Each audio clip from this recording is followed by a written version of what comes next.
where you're watching this, probably on YouTube or Facebook or LinkedIn or one of those platforms. Definitely glad that you guys are here and watching this. I'm actually using a software. I haven't shared about this before. I'm using a software called Restream. I'm going to share with you guys my affiliate link so that you can get it if you want. It allows you to stream on multiple platforms at a time, which is super amazing.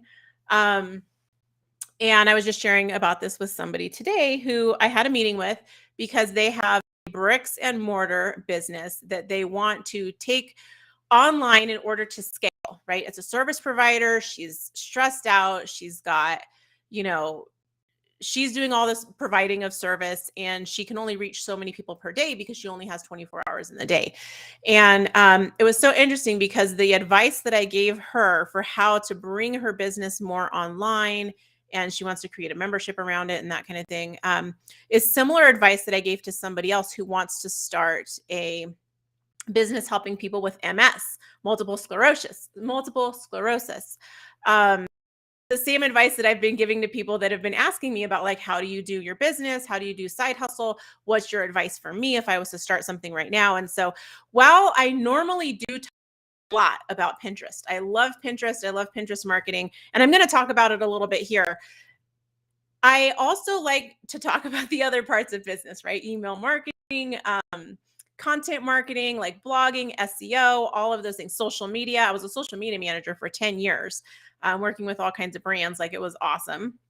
Learned a lot while doing that. And have marketed my own business online now for 19 years now. I started in 2003. I was like, where did I get the number 23?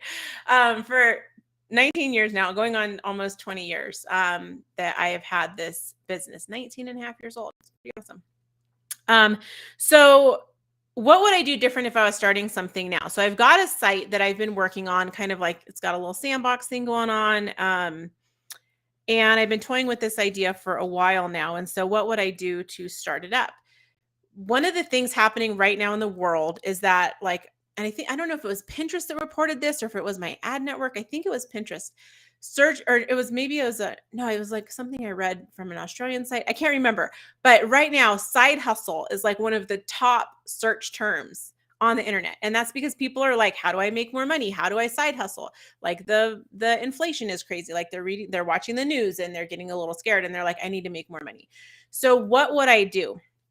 And I think my answer is really going to surprise you because it's not as sexy as you might think. Like, everybody's like, make this much money, cash infusion, blah, blah, blah. Like, I get hit with ads all the time, especially on Facebook. And people are always like, oh, you can do this, make, this much money in this much amount of time. And that sounds all really, really great, but they're not really telling, at least from my experience, because I've bought a lot of programs, they're not really telling you the whole truth, right? It takes time. All this stuff takes time, and all this stuff some of it takes a significant amount of money. So I'm going to tell you what you can do that's free, well, mostly free, right? There's some few things you have to pay for, maybe a couple $100 worth of stuff, and organic and long lasting. Right. And these are the things that I have built my own business on. And if I was to start something new or take something I already had and try to scale it, this is exactly what I would be doing. So I want to share this with you because it just might not sound like what you would think I would say. All right. And so I have a little story to illustrate this. So I built a garden. Not at this house. I'm building a garden at this house. Not at my last apartment, but the house I had before that, I had this incredible, amazing garden. Like, oh my God, I miss it so much. I had herbs that were established berry plants. My tomatoes were like crazy every year. I had a couple artichoke plants, squash, like whole radish bed, blueberries. Like, it was amazing. I love, love, love that garden. But it didn't start out that way. When I first started the garden, I was trying to take shortcuts. I was trying to take the fast way. The first thing I did is I just dug in the dirt and I planted stuff there. I didn't amend the soil. I didn't prepare anything. I just was going off of like, I put some seeds in the ground. It'll be good. Yeah, that didn't go over so well. Plus, I didn't have a fence. The dog was messing around in there. Rabbits were getting in there. Like, it was bad. So the next thing I did is I bought some kits, right? I'm trying to find shortcuts. I'm trying to find like quick. I want to get the garden up quick. So I bought a kit for a raised bed garden. The first year we put it together, first of all, it was like really hard to put together. It didn't fit very well. And the next year it fell apart. It just fell apart. So it was like this get rich quick, get gardening fast scheme that I had fell apart. Until I really went in and was like, how can I build this for the long term? How can I make sure that the wood stays preserved so it doesn't fall apart from my raised bed? How do I, do the soil so that my plants will go to seed and come back year after year? How, how do I make the soil better? Like I had to do all this research. But when I really set it up the right way and was not distracted by all this stuff that didn't matter, like buying a kit and cuts and all these things, it really took off. And I had the best years in my garden, the last 3 years that I had it, and it was amazing. Not saying it's going to take you, I think I was at that house like 15 years. Not saying it's going to take you 15 years to build this business. It's not going to, or to scale your existing one. But it's all to say that like when you take a long-term view, the actions that you're going to take in the business are going to be different. Okay. And you're going to have longer lasting results, and you're going to have more results, better results than you would have if you had done the shortcut stuff alone. Okay. So the reason I bring up shortcuts is because one of the things that I see happening a lot is there's a few trends I see when people are talking about building an online business. They're like ads, right? You have to do ads. I'm in a place that I'm probably going to start doing ads, right? Ads are great, but that's after I have a solid organic machine already built, right? I'm not just going to build dependent on ads. And ads are very sexy, right? You pay for an ad, your content gets pushed in front of people on purpose, and you get a lot of attention, right? If you've written the ad well, right? And done that. So people go to ads as a quick fix, right? Because they can get traffic fast. They can get attention fast. They can get leads fast. They can get sales fast. But as soon as you stop paying, you stop getting the attention. So you have to continue to feed the machine with money. Okay. And I've seen people where they're like, oh my God, my Facebook ads aren't working anymore. What am I going to do? Well, you needed to have built the organic traffic machine before this point, right? Organic is not, I don't like to necessarily say that it's slow, but organic is long-term thinking, long game thinking. Ads are short-term. I turn it on, I get traffic. I turn it off, I don't get traffic, right? So you have to build both. You got to have solid organic to back up the paid. All right. Because as soon as paid stops working, you get diminishing returns, ads get expensive, it gets broken, your ad account gets hacked. Like I just had a friend of mine, her ad account got hacked and she was in the middle of a launch, right? And it just totally like messed up a bunch of stuff. But she had strong organic, right? So if you have strong organic, you can recover from those things, right? Launch of her dreams, but you can recover from those things. And the other thing that I see people doing is like using Messenger or like, individually reaching out to people and like selling to them in Facebook Messenger or selling to them in messages and stuff like that. And that's really great. That works for a lot of programs, but that's very time intensive, right? Very time intensive. And it doesn't make sense for every business. Like this person that I was working with earlier today, her service-based business, it wouldn't make sense for her to use Messenger to sell that product right now, because she can't scale it, right? She can't scale it the way that it is. So it just isn't a good fit, right? It's very labor intensive. So what would I do if I was building for the long term? Okay, building a business that I want to stick around for a while. The first thing is I would create a site with some blog posts, with some content.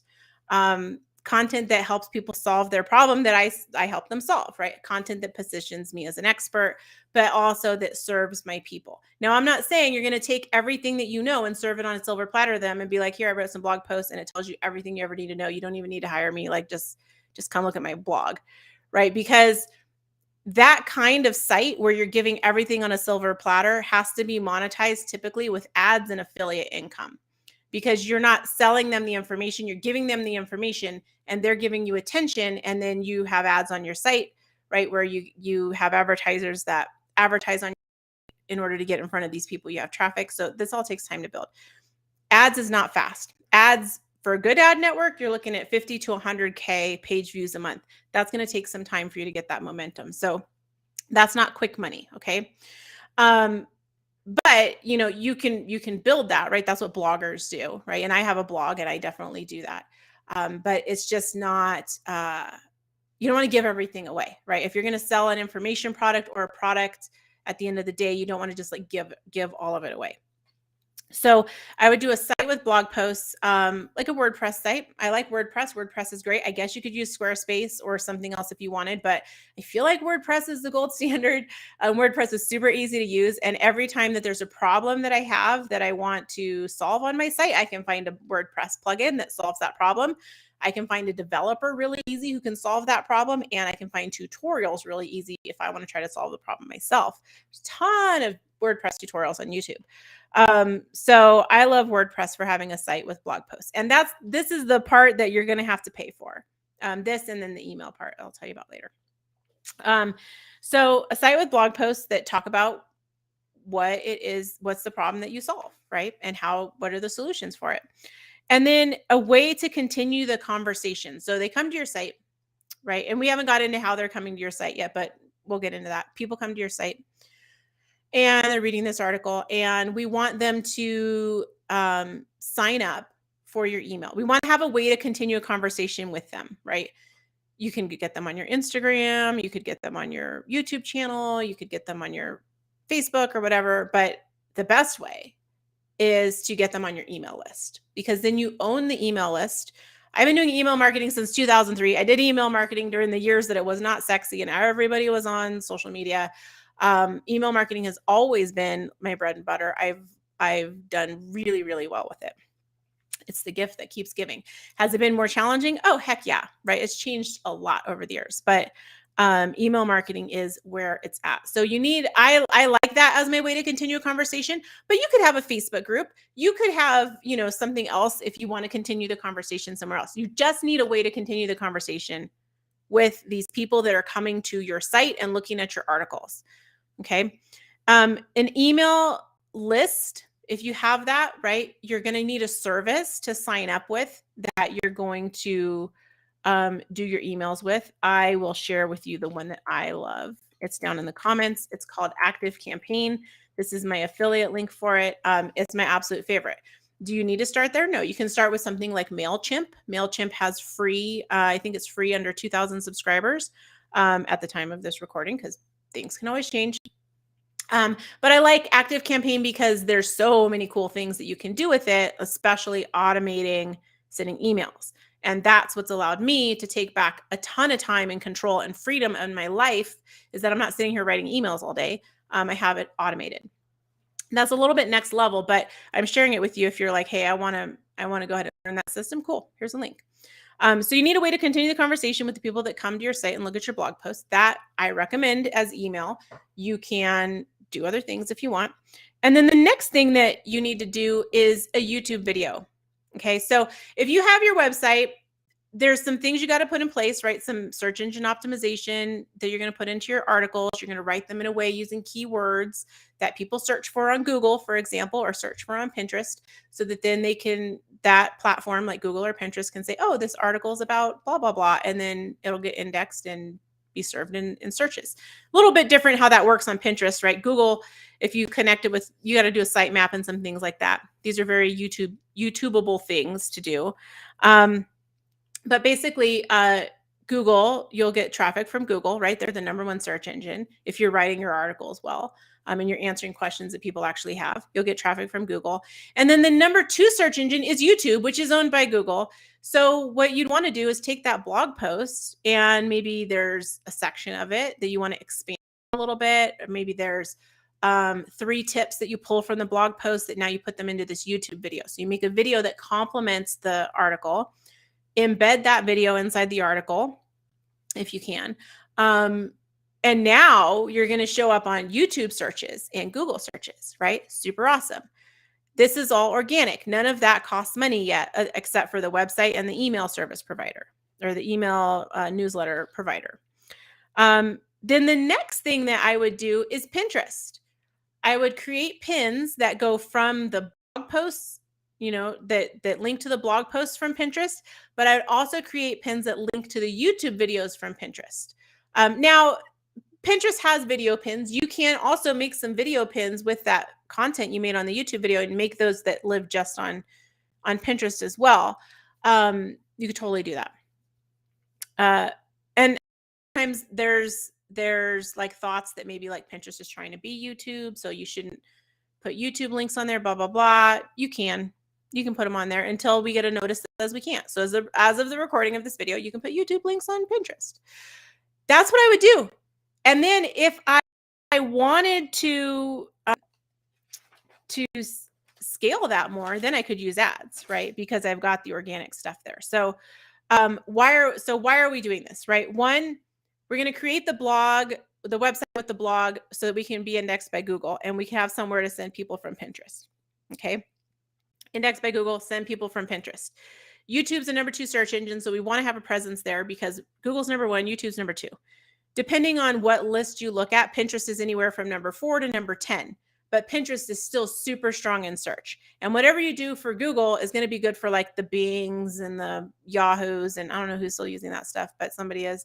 So you're covered there. But Pinterest is a separate animal. So we're going to need to address that one too, especially if you are in any kind of niche that is on Pinterest, right? Food, wedding, fashion, crafts, DIY, home decor, a lot of stuff's on Pinterest, even business. Side hustles, right, is all on Pinterest. So why else should we be doing it this way? The reason I picked these platforms over other platforms is because content lives forever on Pinterest, right? Pinterest keeps the pins in rotation. It keeps gathering data about them. There are pins that I thought were, I don't even remember pinning them. Like they're so old. And then all of a sudden over COVID, right, they started getting traffic, right? It's just like, what? That's crazy. So they can always come back to life. Whereas if you're on another platform like Instagram content, TikTok content, that stuff is like gone. Like 2 minutes, it's gone. I don't know what the stats are. I think it's like less than 24 hours lifetime that stuff has. So on Pinterest, it lives on forever. So that's why I'm like, you put it there. It's still working for you. With YouTube serves up videos in searches that are years old as well, right? YouTube doesn't say, oh, this video is more than 24 hours old. We're not going to show it to people. YouTube's like, this video gets watched a lot by people searching for this term. We're going to serve it up to people. So that's why I recommend YouTube as well. No other social media does this. And then the other thing that I love about Pinterest is all the pins can have links. Your video pins can have links. Your regular pins can have links. And even idea pins, rumor has it, right? I haven't seen an official word on this, but that idea pins are going to start having links as well. I wouldn't do idea pins if you're looking for traffic. I would do idea pins for other reasons, but you can have links. Whereas on other platforms, like you can't put a link in an Instagram post. Facebook diminishes the reach of things with links. It just doesn't work quite the same. So build your stuff for organic using these 3 things that I said. And then you can use paid, right, ads for fast traffic. If you know what works on organic, you're going to be able to get stuff to work for ads too. Okay. And I know this is like a little bit of a different video for me, but I've just been asked this so much. And in person, on coaching calls, and, just from friends messaging me, hey, I want to start a side hustle this year, blah, blah, blah. And this is exactly what I would do.